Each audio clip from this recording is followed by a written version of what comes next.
Domingos Sequeira foi um dos grandes artistas portugueses do século XIX.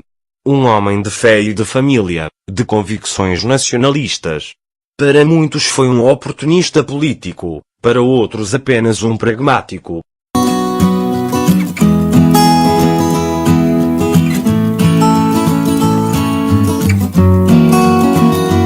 Domingos Antônio do Espírito Santo, segundo filho do algarvio Antônio do Espírito Santo e de Rosa Maria Lima, natural de Lisboa, nasceu em Belém, a 10 de março de 1768. Foi batizado na Igreja Paroquial da Ajuda, recebendo como padrinho o seu tio Domingos de Sequeira Chaves, tendeiro de profissão, de quem tomou o apelido que usou no seu percurso artístico. Em Lisboa frequentou a aula pública de desenho, regida por Joaquim Manuel da Rocha e sediada no Convento dos Caetanos, atual Conservatório Nacional, onde se manteve como aluno ordinário até 1781.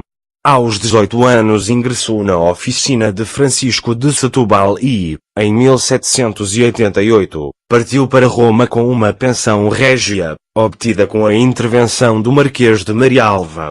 Em Roma, visitou pinacotecas, pintou retratos e copiou obras-primas.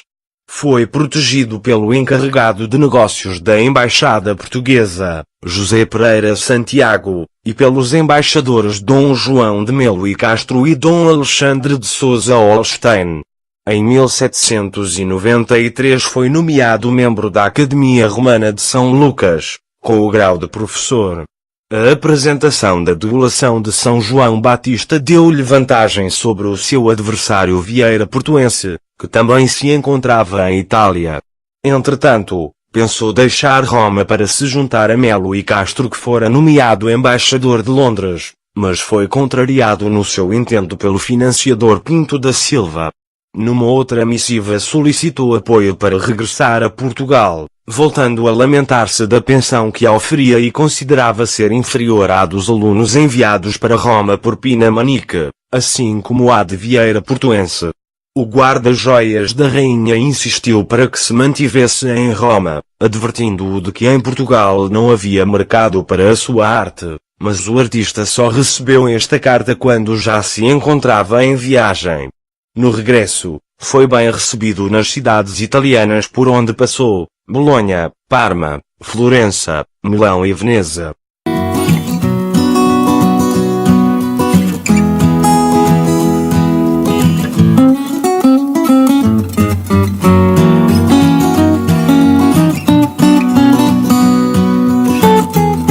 Em Lisboa, em 1795, instalou-se em Belém e continuou a pintar.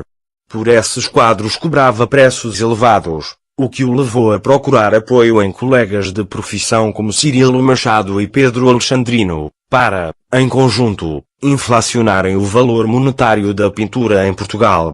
Nesta fase da vida frequentava o Palácio de Arroios, de Dom Rodrigo de Sousa Coutinho, para o qual produziu obras e onde deu lições à Condessa. Em simultâneo, executava encomendas, como o pano de boca do Teatro São João, no Porto, no qual representou a volta de Vasco da Gama da Índia.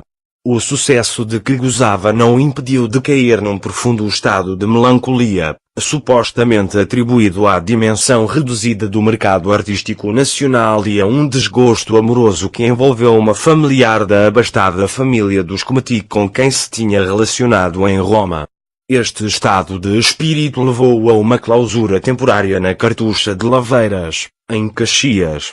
Aqui, pintou obras dedicadas a São Bruno da Colónia, fundador da Ordem dos Cartuchos.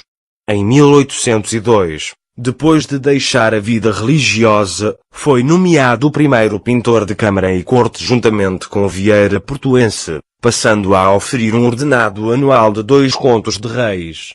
Os dois artistas ficaram encarregados de dirigir os trabalhos de pintura do Palácio da Ajuda e de proporem pintores para aquela obra e para o ensino numa escola instituída junto do palácio. Nesse ano, Domingos Sequeira pintou um retrato do príncipe regente tendo o Palácio da Ajuda como pano de fundo e, meses depois, foi nomeado mestre de desenho e pintura da Princesa da Beira, da mãe desta, Dona Carlota Joaquina e das tias.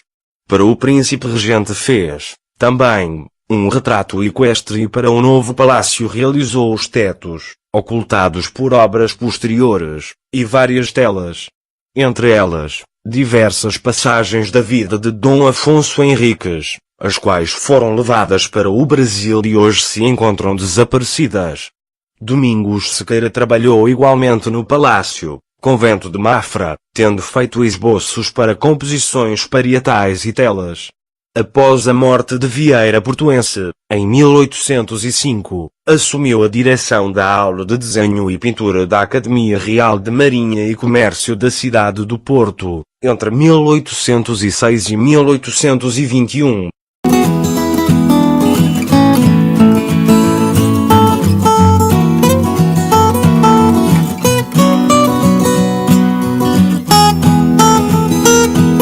Pintou telas como alegoria às virtudes do príncipe regente, uma obra neoclássica destinada ao regente e encomendada pelo Barão de Sobral, gênio da nação portuguesa e Lisboa, protegendo os seus habitantes, financiadas pelo Barão de Quintela. Trabalhou também na concessão artística, iconografia e direção da Baixela em prata oferecida ao Wellington, como agradecimento pela expulsão dos franceses. Foi nomeado sócio fundador e presidente perpétuo do Ateneu das Belas Artes e, mais tarde, professor de pintura e história no Liceu das Belas Artes. Em 1833 foi acometido por ataques apopléticos. Deixou, então, de pintar, vivendo mais 4 anos, embora privado das faculdades mentais. Não teve, assim, percepção das distinções atribuídas pelo governo setembrista, que o nomeou Comendador da Ordem de Cristo e diretor honorário da Academia de Belas Artes. Domingos Sequeira faleceu em Roma aos 69 anos de idade, sendo sepultado na Igreja de Santo Antônio dos Portugueses.